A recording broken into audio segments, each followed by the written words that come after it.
فيها شيء. هذه الكرة والكرة الأخيرة والدقيقة الأخيرة لمصلحة المنتخب السعودي. كأنه هذه الكرة إخوان تلعب من يحيى عالية أمامية، وصلت تمر تعود إلى مصعب جميلة للعبود في الجهة اليمنى، سعودية عرضية ولكن يا نسكاري أبعدها في كرة سبايسي في الجهة اليمنى إلى خارج أرضية الملعب. رمية جانبية ستكون هي الأخيرة للمنتخب السعودي. الفوز يعني ضمان الصعود، والتعثر يعني انتظار الجولة الأخيرة. وعرضية الله، هذا سالم، كرة سالم، عرضية سالم،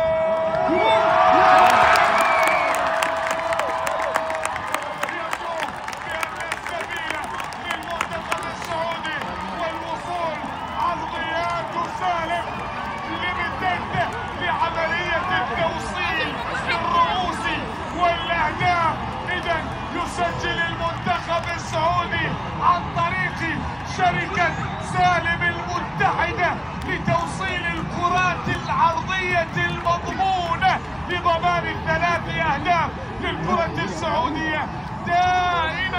دائما رفيقك في السفر. هذا مين؟ هذه عرضيات سالم ليميتد،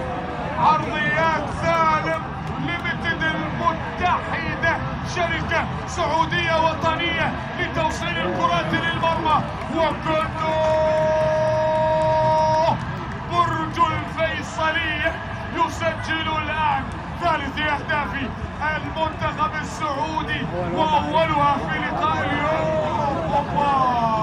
هذه الأخطاء ولربما يأتي من خلال شيء، لكن أنسيماتي رفع أنسيمات كل القمريين في اللقطة الماضية، والمنتخب السعودي يسجل الهدف الأول. 1-0. لكن شفت اللقطة اللي أنا عديتها في الإعادة، اللي ممكن الكرة خارج الملعب، اللي ممكن لا شكله سليم. اخواني اذا الهدف سليم للمنتخب السعودي مع نهاية احداث شوط اللقاء الاول، ينهيه بالطريقة المثلى. الاخضر